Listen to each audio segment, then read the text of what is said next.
Hello YouTube family, welcome back to Khoobsurat travelling. तो मैं आपके लिए लेकर आया हूँ एक और बेहद ही खूबसूरत व्लॉग। गाइज ये व्लॉग है बिहार के गया शहर के बारे में।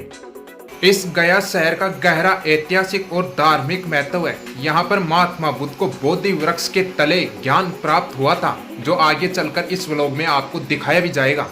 यह शहर अपनी शानदार बुद्ध प्रतिमा, महाबोधि मंदिर, बोधि वृक्ष के कारण देश विदेश से पर्यटकों को अपनी ओर आकर्षित करता है। गया में भारत के धार्मिक स्थलों का अद्भुत नजारा देखने को मिलता है। यह स्थान शांति और प्राकृतिक वातावरण से भरा हुआ है। गया शहर पिंडदान के लिए भी जाना जाता है। यहाँ पर हर साल बहुत सारे लोग पिंडदान करते हैं और अपने पूर्वजों का श्राद्ध करते हैं। यह श्राद्ध फाल्गु नदी पर किया जाता है। फाल्गु नदी के किनारे पर बसा ही है गया शहर। भारत में ही नहीं बल्कि विदेशों में भी पितृपक्ष और पिंडदान करने के लिए अलग पहचान बनाता है। गया शहर में एक छोटा शहर और है, बोध गया। यहीं पर एक बोधि वृक्ष है जहाँ पर महात्मा बुद्ध को ज्ञान की प्राप्ति हुई थी। तो इस प्राचीन पवित्र शहर गया में कैसे जाया जाए, यहाँ पर क्या क्या देखें, यहाँ पर तीर्थ स्थलों में दर्शन कैसे करें, कहाँ रुके, खाने पीने के लिए क्या क्या मिल सकता है, कितने दिन का टूर प्लान होना चाहिए और कितना खर्चा बैठ जाएगा एक व्यक्ति का, तो इससे रिलेटेड पूरी जानकारी इस व्लॉग में आपको बताई जाएगी। तो बने रहे इस व्लॉग में लास्ट तक। बोध गया गया शहर का ही एक छोटा शहर है। दोनों में ही धार्मिक स्थल और टूरिस्ट स्पॉट्स अलग अलग हैं, जिनका धार्मिक और ऐतिहासिक महत्व भी अलग अलग है। तो मैं आपको बोध गया के भी धार्मिक स्थलों के बारे में बताऊंगा और गया शहर के भी धार्मिक स्थलों के बारे में बताऊंगा। बोध गया गया रेलवे स्टेशन से 17 किलोमीटर की दूरी पर स्थित है। तो मैं पहले बता देता हूं आपको बोध गया में कौन कौन से टूरिस्ट स्पॉट और धार्मिक स्थल है। पहले पर महाबोधि मंदिर, जो एक विश्व विरासत स्थल है। दूसरे पर बोधि वृक्ष। तीसरे पर द ग्रेट बुद्ध स्टैचू। चौथे पर द रॉयल भूटान मोनेस्ट्री। पांचवे पर आर्कियोलॉजिकल म्यूजियम। छठे पर जापानीज मंदिर। सातवें पर जयप्रकाश उद्यान। आठवें पर चीनी एंड ताइवान मंदिर, जो आपको इस व्लॉग में एक एक करके दिखाए जाएंगे। तो बने रहना इस व्लॉग में लास्ट तक। अब मैं बता देता हूं कि गया शहर में कौन कौन से धार्मिक स्थल और टूरिस्ट स्पॉट्स हैं। पहले पर विष्णुपद मंदिर, जहां पर लोग अपने पूर्वजों का पिंडदान करके श्राद्ध करने आते हैं। तो आपको इस व्लॉग में दिखाएंगे भी लोग कैसे पिंडदान करते हैं। दूसरे पर फाल्गु रिवर। तीसरे पर डूंगेश्वरी। चौथे पर मां मंगला गौरी मंदिर। पांचवे पर सीता कुंड। छठे पर बाराबर कैव्स। अब आपको दिखाना स्टार्ट कर देते हैं बोध गया वाले स्थान। तो सबसे पहले महाबोधि मंदिर को लेते हैं। यह सुबह 5 बजे से लेकर रात 9 बजे तक खुला रहता है। इसकी कोई भी एंट्री फी नहीं है।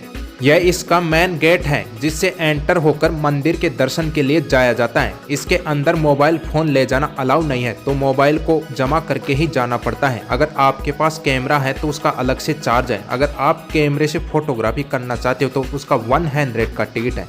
अगर वीडियोग्राफी करना चाहते हैं तो 300 का है, लेकिन मोबाइल फोन अलाउ नहीं है अंदर। यह इसका मेन गेट है। यह विश्व विरासत में शामिल है महाबोधि मंदिर।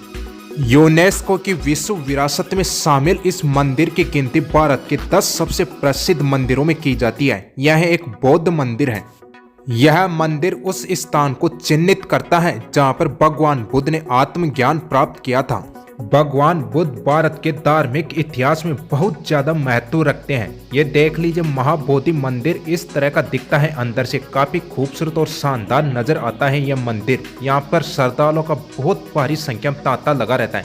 ये बोधि वृक्ष है जिसके नीचे भगवान बुद्ध को ज्ञान की प्राप्ति हुई थी।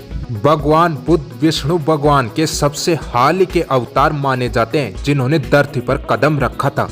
श्रद्धालुओं की इतनी जबरदस्त भीड़ को देखकर आप अंदाजा लगा सकते हैं कि इस मंदिर का अपने आप में कितना खास महत्व है।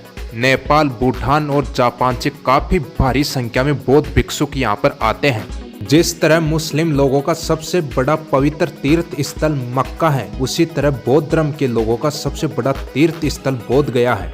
तो यहाँ पर इस तरह बौद्ध समाज के ट्रस्ट भी बने हुए हैं ताकि बौद्ध भिक्षुक इनमें रह सके। यह जो दिख रहा है यह बौद्ध समाज का ही ट्रस्ट है, जहाँ पर आए हुए भिक्षुक ठहरते हैं।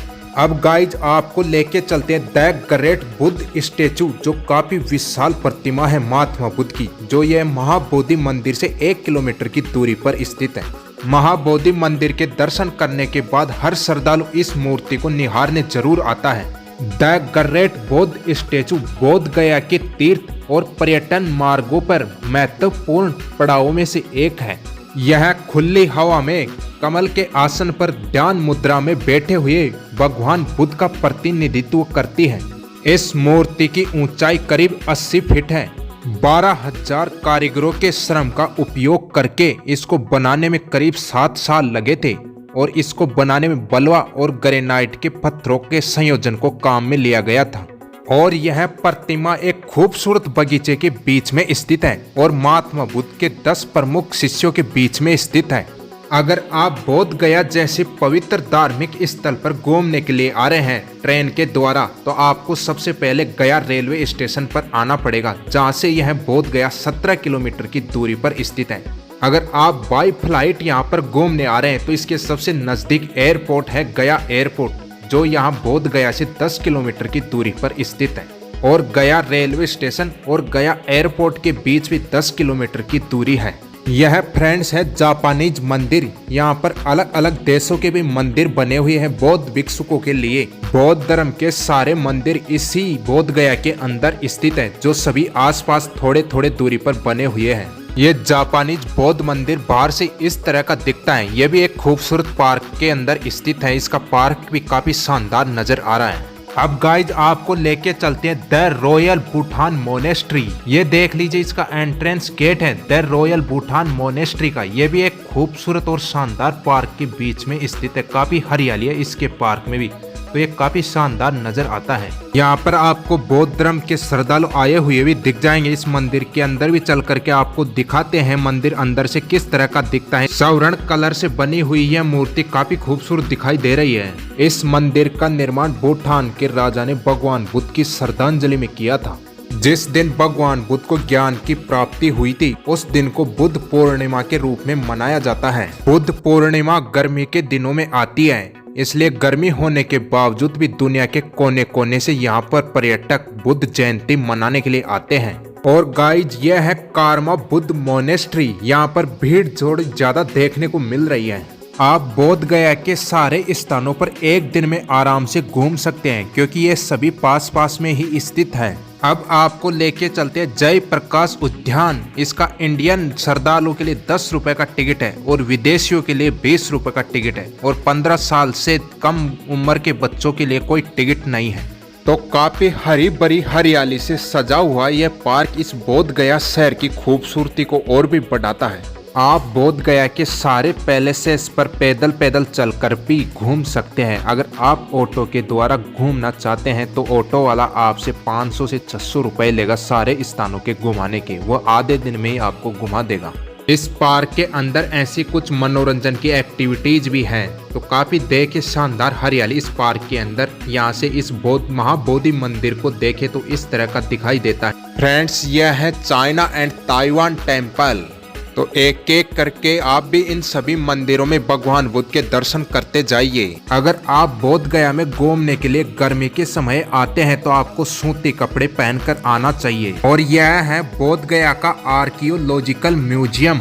इसका भी इंडियन लोगों के लिए 10 रुपए का टिकट है और विदेशियों के लिए 20 रुपए का टिकट है। यह है वाट भाई बुद्ध मठ। इसके भी अंदर चलकर आपको इस मंदिर की झलकियां दिखाते हैं। बोध गया के बांग्लादेश बुद्धिस्ट मोनेस्ट्री को और देख लीजिए। इसके बाद आपको दिखाते हैं गया शहर के धार्मिक और ऐतिहासिक टूरिस्ट पैलेसेस को। गया शहर में सबसे पहले लेते हैं विष्णुपद मंदिर को। यह उसका एंट्रेंस गेट है, लिखा हुआ है मोक्ष धाम द्वार। मोक्ष दायनी फाल्गु नदी के किनारे पर स्थित यह विष्णुपद मंदिर गया इंटरनेशनल एयरपोर्ट से 9.8 किलोमीटर की दूरी पर स्थित है और गया रेलवे स्टेशन से 4.6 किलोमीटर की दूरी पर स्थित है।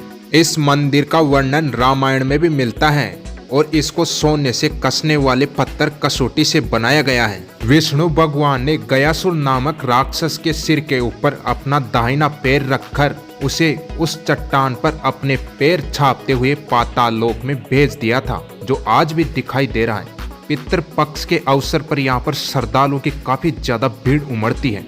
ऐसी मान्यता है कि पितरों के पिंडदान करने के पश्चात मंदिर में भगवान विष्णु के चरण स्पर्श करने से समस्त दुखों का नाश होता है और पूर्वज पुण्य लोक को प्राप्त होते हैं। मंदिर के अंदर वीडियोग्राफी अलाउ नहीं थी, तो मैं बाहर से ही आपको दिखा रहा हूँ। और ऐसा माना जाता है कि विश्व में यही एक ऐसा स्थान है जहाँ पर भगवान विष्णु के चरणों की पूजा होती है। यहाँ पर हर साल भारी संख्या में पितरों का पिंडदान किया जाता है और भगवान विष्णु के मात्र चरण स्पर्श करने से ही मनुष्य सभी पापों से मुक्त हो जाता है। पिंडदानों के क्रियाक्रम करते हुए श्रद्धालुओं को भारी संख्या में आप देख भी सकते हैं। यहाँ पर इस मंदिर के बारे में ऐसा भी कहा जाता है कि भगवान राम ने भी पितरों की आत्मा की शांति के लिए यहाँ पर पिंडदान किया था। यहाँ पर माता सीता ने भी महाराज दशरथ को फाल्गु नदी की बालू से पिंड अर्पित किया था। तभी से यहाँ पर बालू के पिंड देने का महत्व काफी ज्यादा है। यहाँ पर पिंडदान के लिए आने वाले लोग जब फाल्गु नदी से बालू हटाते हैं तो पानी निकलता है। फाल्गु नदी के एक ओर विष्णुपद मंदिर स्थित है तो दूसरी ओर सीता कुंड है जहाँ पर माता सीता ने पिंडदान किया था। माना जाता है कि माता सीता भगवान राम और लक्ष्मण के साथ 14 वर्ष के लिए वनवास के लिए गए थे, तो जाते समय माता सीता ने इसी कुंड में स्नान किया था, इसलिए इस कुंड का नाम सीता कुंड पड़ा। अब फ्रेंड्स आपको लेके चलते हैं मां मंगला गौरी मंदिर, जो विष्णुपद मंदिर से 1.8 किलोमीटर की दूरी पर स्थित है। यह माता सती को समर्पित मंदिर है और यह देश के 18 मां शक्तिपीठों में से एक है।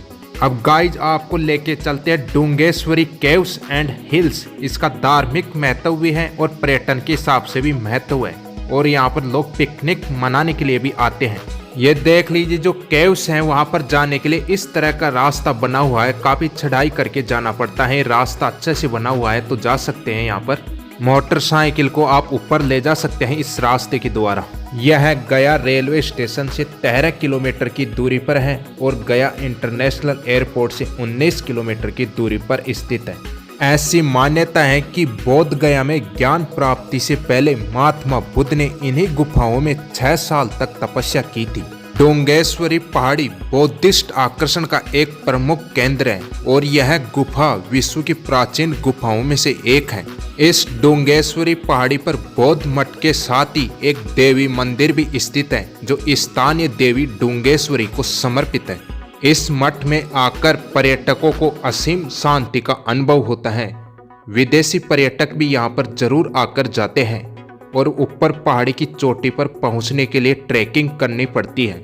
इन डोंगेश्वरी की गुफाओं को महाकाल गुफाओं के नाम से भी जाना जाता है। अगर आप गया जैसे पवित्र शहर में घूमने का टूर प्लान बना रहे तो आपका 2 दिन का टूर प्लान होना चाहिए। एक दिन आपको लगेगा बोध गया में और दूसरा दिन लगेगा आपको गया के अंदर, जो अभी लास्ट में आपको ये बताए गए हैं गया वाले। अगर आप यहाँ पर खाने की बात करें तो लिट्टी चोखा तो मिले ही मिलेगा, तो नॉर्थ इंडियन थाली भी मिलेगी, साउथ इंडियन थाली भी मिलेगी, बंगाली थाली भी मिलेगी और आपको 1 नाइट के लिए यहाँ पर रुकना होगा। तो आप अगर यहाँ पर होटल्स की प्राइस जानना चाहे तो अगर नॉन एसी रूम ले रहे हैं तो उसका 500 से 600 रुपये पड़ जाएगा। अगर एसी ले रहे हैं तो 1000 से 1200। अगर आप हाई लेवल का लेना चाहते हैं तो अपने बजट के अनुसार ले सकते हैं। यहाँ के 2 दिन के टूर प्लान में एक व्यक्ति का टोटल खर्चा बैठ जाएगा 2000 रुपये, जिसमें घूमना फिरना ठहरना खाना पीना सब आ गया।